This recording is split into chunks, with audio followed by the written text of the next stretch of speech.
कृपया ध्यान दें, इस कहानी के सभी पात्र व घटनाएं काल्पनिक है। इसका किसी जात, धर्म, संप्रदाय से कोई संबंध नहीं है। अगर किसी की जिंदगी से इस कहानी का मेल पाया जाता है तो ये एक सहयोग माना जाएगा। हमारा मकसद किसी भी व्यक्ति की भावनाओं को ठेस पहुंचाना बिल्कुल भी नहीं है। ये कहानी सिर्फ और सिर्फ शिक्षा और मनोरंजन के लिए है। धन्यवाद।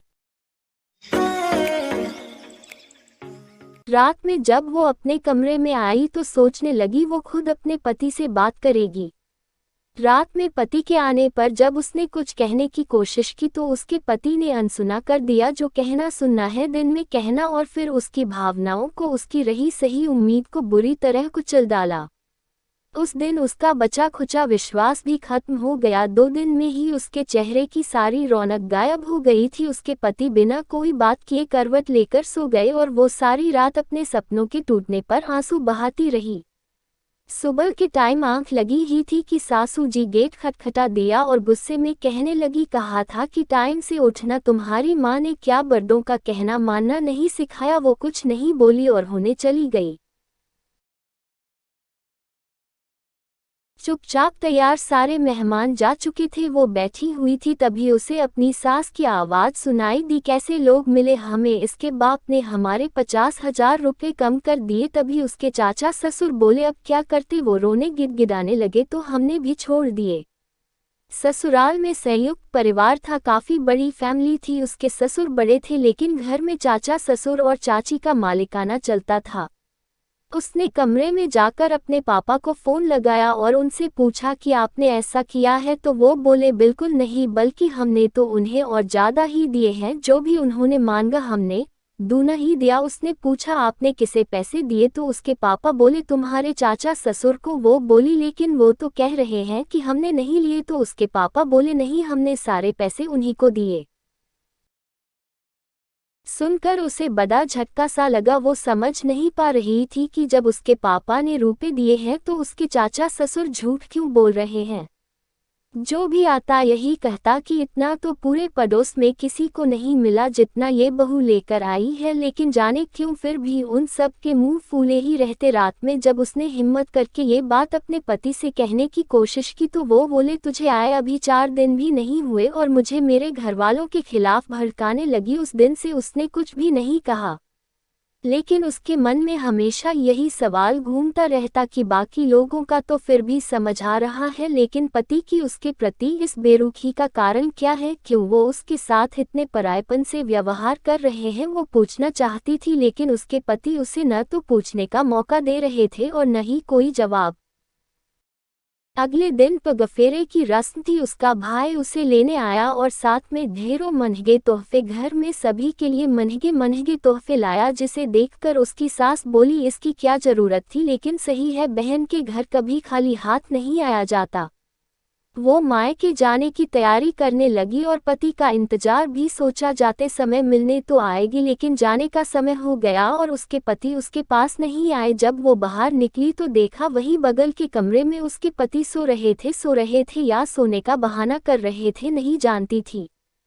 खैर, वो अपने भाई के साथ चली गई। जब मायके पहुंची तो अड़ोस पड़ोस की सभी सहेलियां भाभियां उससे मिलने आ गई और उसे तरह तरह से छेने लगी। बताओ न, जीजू ने कैसे कितना प्यार किया, तुमने तो बहुत परेशान किया होगा, बताओ न। ये सब सुनकर उसकी आंखों में आंसू आ गए,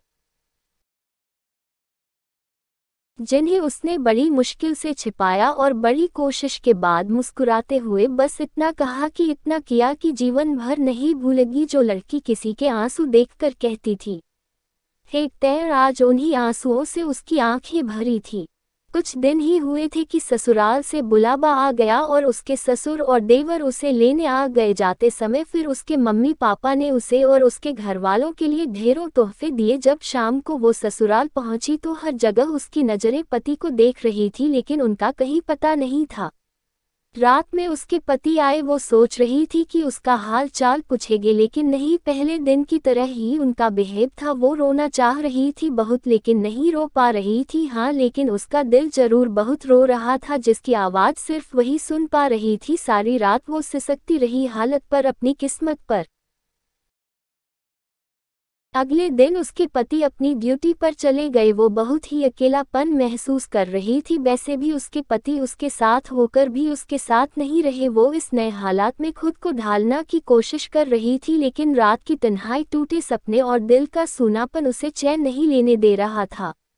अगले दिन रसोई थी, उसने खीर बनाई। उसके मायके में गैस चूल्हे पर खाना बनाया जाता था, लेकिन यहाँ ससुराल में मिट्टी का चूल्हा था। उसने सास से कहा, मुझे इस चूल्हे में खाना बनाना नहीं आता। तो सास तुरंत बोली, ये देखो, मैंने तो पहले ही बोला था, कुछ भी नहीं सिखाया इसकी माँ ने। वो बोली, नहीं, सब खाना बनाना आता है, बस इस चूल्हे को जलाना और इसमें बनाना नहीं आता। तो सास बोली, बस जवाब देना आता है, बोल देना अपने पापा को गैस का चूल्हा दे जाएं। उसने अपने मम्मी पापा को बताया तो अगले ही दिन उसके पापा नया गैस चूल्हा और साथ में सिलेंडर भी दे गए।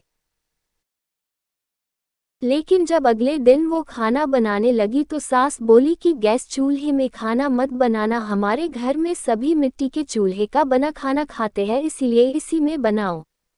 उस दिन बड़ी मुश्किल से उसने खाना बनाया, जाने कितनी बार उसका हाथ जल गया। धीरे धीरे वो बनाने लगी, लेकिन हर रोज हाथ जला लेती और धुएं की बहाना करके जाने कितना रो लेती।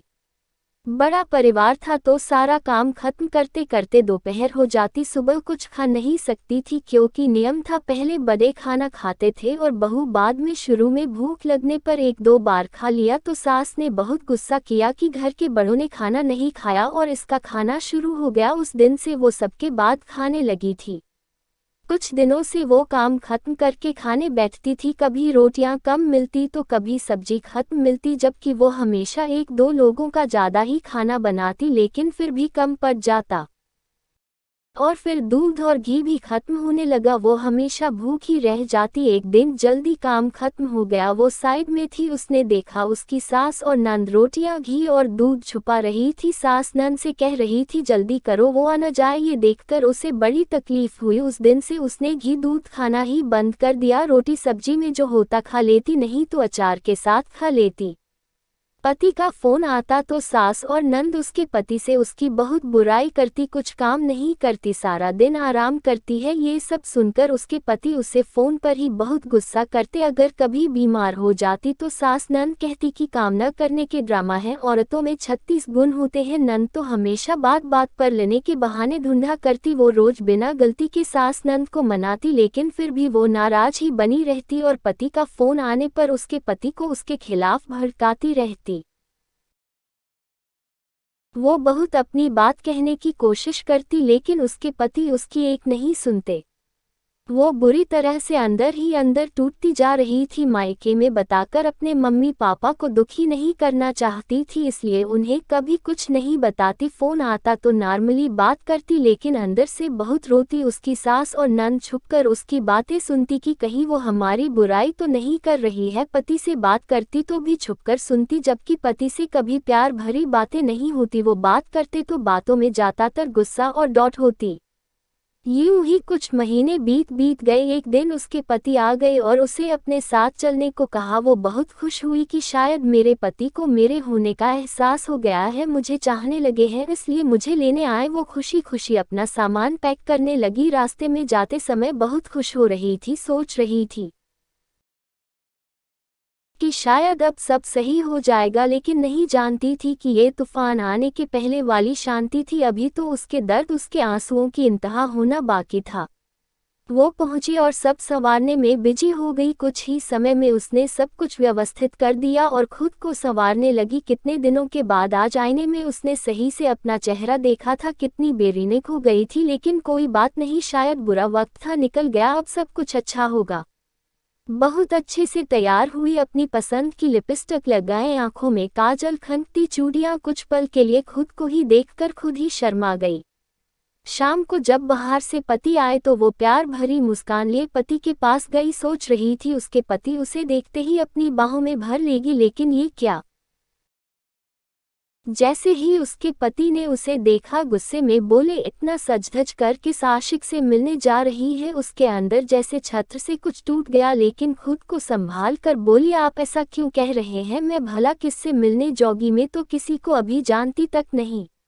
अच्छा तो तुझे पहले किसी को जानना है, बहुत गर्मी चढ़ी है। तुझे एक बात कान खोल कर सुन ले, मैं तुझे यहाँ ये सब तमाशे करने के लिए नहीं लाया हूँ, खाना बनाने के लिए लाया हूँ, क्योंकि मुझे बाहर का खाना हजम नहीं होता। बस इससे ज़्यादा तेरी कोई अहमियत नहीं है, इसलिए जा और खाना बना। आखिर उसकी भी आज सहन शक्ति जवाब दे गई और बोली, आखिर आप मेरे साथ ऐसा क्यों कर रहे हो, क्या गलती है मेरी? पति ने कहा, तू मेरी आंखों के सामने से चली जा, मुझे नफरत है तेरे चेहरे से। वो बोली, लेकिन क्यों? आज आपको बताना ही पड़ेगा, क्या वजह है?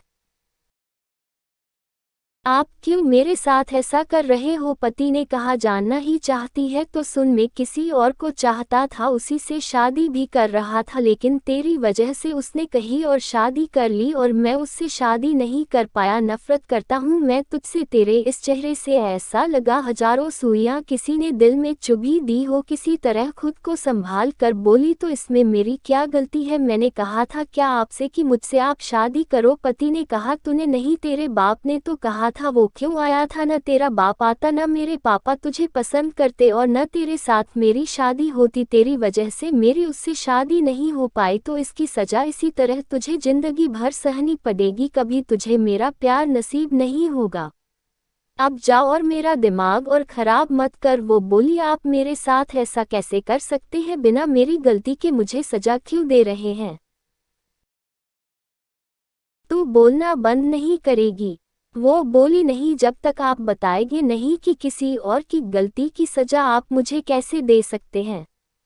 पति ने कहा, रुक, अभी तेरा बोलना बंद करता हूँ, और अपनी बैट निकाल कर उसे जोरों से पीटना चालू कर दिया। और जब पीट कर थक गए तो दूसरी तरह से अपनी मर्दानगी उतारने लगे और फिर गुस्से में गाली देते बाहर निकल गया। आज फिर उसकी चूड़ियाँ टूट गई थी और सिर्फ चूड़ियों से घाव नहीं हुआ, शरह के साथ मन में भी गहरा घाव हो गया था। ऐसा घाव कि शरीर का घाव भले भर जाता, लेकिन जो घाव मन में लगा था, दिल पर लगा था, वो कभी नहीं भरने वाला था। उस दिन आखिरी बार बहुत तेज रोई और फिर उसका वो रोना सिसकियों में बदल गया और खामोशी की एक मूरत बन गई। अब उसे हंसी की बात पर भी हंसी नहीं आती थी, रोती नहीं थी, लेकिन आंखें आंसुओं से भरी रहती थी। हर उम्मीद, हर सपना, सब टूट गए थे। समय पर खाना बनाना, पति को देना, बाकी के काम करना, इसी में दिन निकल जाता। रात में पति अपनी सारी थकान उसके ऊपर निकाल कर करवट लेकर सो जाते। बस इसी सब का एक रूटीन सा बन गया था, और वो भी बस एक मशीन बन गई थी, जीती जागती मशीन, जिसमें कोई इच्छा खुशी कुछ नहीं था। पति का स्वभाव फिर भी नहीं बदला था, बात बात पर कमियां निकालना, कभी खाने को लेकर, कभी काम को लेकर, और कुछ न मिले तो कोई बहाना लेकर उसे गाली देना, बुरा भला बोलना, और गलती से अगर जरा भी कुछ कह दिया तो मारना। वो अब धीरे धीरे एक पत्थर बनती जा रही थी। जान तो थी, लेकिन बिल्कुल बेजान। जिस लड़की की हंसी से घर के साथ गलियां भी हंसती थी, आज वो हंसी गायब हो गई थी। जो हमेशा दूसरों को हंसाती थी, आज उसे हंसाने वाला कोई नहीं था। ऐसे ही चलता रहा। एक दिन उसके पति जब ऑफिस से घर आए तो बहुत खुश थे। वो जब पानी लेकर गई तो बोले, ये तुमने कैसी अपनी शक्ल बना रखी है? अरे ऑफिस की बीबी हो, थोड़ा स्टाइलिश बन कर रहा करो। वो बड़े आश्चर्य से पति की तरफ देखने लगी। आज पहली बार उसके पति ने इस तरह से बात की थी। उसे यकीन नहीं हो रहा था। उसे लगा कहीं वो कोई सपना तो नहीं देख रही है। तभी उसके पति ने कहा, क्या हुआ, कहाँ खो गई? कुछ कह रहा हूँ, सुन रही हो न? वो बोली, जी सुन रही हूँ। पति ने कहा, क्या हुआ, नाराज हो? वो भाव शून्य होकर बोली, नहीं। अच्छा, जो हुआ उसे भूल जाओ, अब कभी तुम पर हाथ नहीं उठाऊंगा और हम खूब प्यार से रहेंगे। वो समझ नहीं पा रही थी कि आज उसके पति को हुआ क्या है। कभी बिना गाली के सीधे मुंह बात नहीं की, फिर आज ये कैसे इतने प्यार से बोल रहे हैं? तभी फिर पति ने कहा, हम आज से एक नई शुरुआत करेंगे, आज एक पार्टी है, मेरे साथ चलोगी? वो बोली, कैसी पार्टी? पति ने कहा, एक स्पेशल पार्टी है।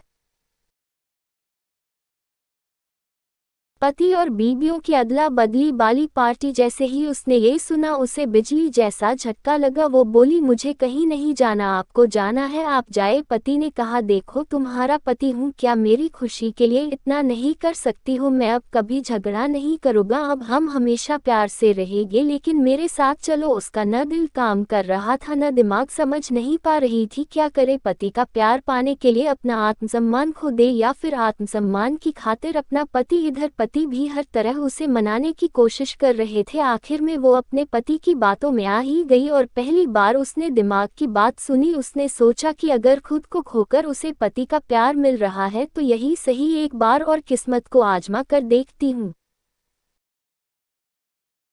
वो बोली ठीक है, लेकिन एक बार मैं फिर कभी नहीं जाऊंगी। पति ने खुश होते हुए कहा कि ठीक है, मैं तुम्हारे लिए एक सुंदर सी ड्रेस लाता हूँ। वो बोली बिल्कुल नहीं, मैं साड़ी पहनकर जाऊंगी। आपको ले जाना हो ले जाए, नहीं ले जाना है मत ले जाए। पति ने सोचा कहीं जाने से मना न कर दे तो कहा ठीक है। उसका मन जाने कितने सवाल जवाब में उलझा रहा। सवाल तो बहुत थे लेकिन जवाब एक का भी नहीं था। खैर, जब वो शाम को पति के साथ पार्टी में गई तो वहाँ अलग ही माहौल था। औरतें ढेर सारा मेकअप पोते शरीर को मुश्किल से आधा ढकने वाले कपड़े पहनकर इतराती घूम रही थी। सभी उसे ही देख रहे थे क्योंकि एक वही थी जिसने शालीनता से कपड़े पहन रखे थे, वरना सभी औरतें अपने शरीर का प्रदर्शन करती दिख रही थीं। लेकिन फिर भी उसे सभी की नजरें अपने शरीर पर चुभती हुई सी महसूस हो रही थी। पति सभी से उसका परिचय कराने लगे, सभी हाथ मिलाने के लिए हाथ बढ़ाते, लेकिन वो हाथ जोड़कर नमस्ते कर देती। पति ने एक दो बार आंखें भी दिखाई लेकिन उसने ध्यान नहीं दिया। तभी इठलाती हुई अपने पति के साथ एक लेडी आई। उसके पति को जैसे उसका ही इंतजार था। पार्ट 2 सुनने के लिए डिस्क्रिप्शन में जाए। Thank you. दोस्तों, आपका इस कहानी के बारे में क्या कहना है? कमेंट में अपनी राय का इजहार जरूर करें। वीडियो को लाइक कर दीजिए और इसी तरह की कहानियां लगातार देखने और सुनने के लिए चैनल को सब्सक्राइब करके घंटी को दबाकर ऑल पर सेट कर लीजिए ताकि आने वाली वीडियो का नोटिफिकेशन आपके पास तुरंत पहुंचे। मैं मिलती हूं आपसे अगली वीडियो में, तब तक के लिए धन्यवाद।